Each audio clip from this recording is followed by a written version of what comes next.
teachers are too busy teaching. So there's a level in between of curriculum development people that have to do that. And we certainly are putting pressure on them. There are things in textbooks now that were not in textbooks 20 years ago. And that is happening. But education doesn't all happen at school, I'm afraid to say. And I'm going to hand over to Suzanne, because she's involved in policy, and maybe she can talk a bit about the question I was going to ask her a little later.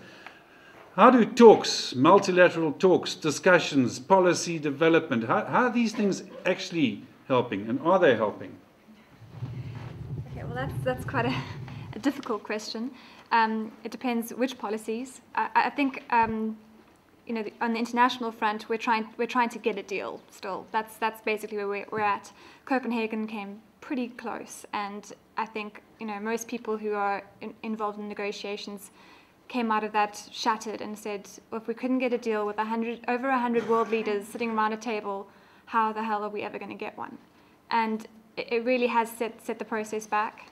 It's sort of been another new confidence building period over this year to try and sort of see if we can't get more people to accept the accord and not just have it as a noted, whether we can work on the fast start finance, whether we can get these sort of large concepts, which are really important concepts, nailed down. It's looking like, well, I hope you all know that South Africa will be hosting the next big climate change conference for the international negotiations in 2011.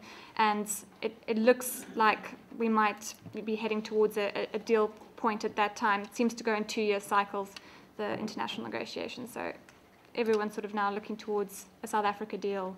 But there's plenty to be sorted out before that, largely on finance, and as Guy was saying, how do we divvy up that last bit of carbon space that's actually left?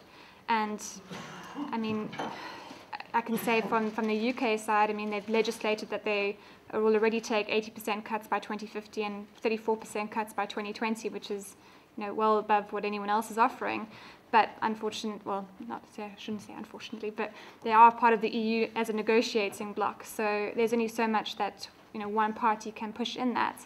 But, you know, the UK are lobbying very hard for the rest of the EU to take on a higher target of 30% by 2020, which would be more acceptable to most of the other players around the table. Well, that's what, you know, they would all hope for. But it's very much I'll go as far as you'll go kind of syndrome, and that means that nobody goes anywhere.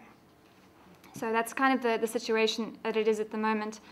I don't think that anyone's expecting a huge, you know, shining light to come out of the next negotiation, unfortunately. I mean, maybe I'm happy to be proved wrong, but it just, at this point, seems that there's a lot to still figure out. But maybe on domestic policy, just say that I'm really an observer of it for you know, working for the British government at the moment. But I do sit in a lot of meetings with parliamentarians, with provincial government, with local governments, and there are a lot of policies that are being formulated. There's a lot of things in the pipeline.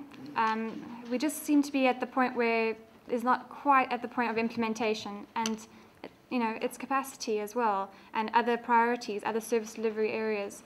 And I don't think that, you know, people realize how much is actually being done in government departments to try and get this mainstreamed, and not just in the environmental departments, in a more holistic way. It is filtering through, but, you know, these things do take time, and there's a lot of pressure groups and interest groups at very senior levels as well, which have to be negotiated around as well. Thanks, Suzanne. I'll take some questions.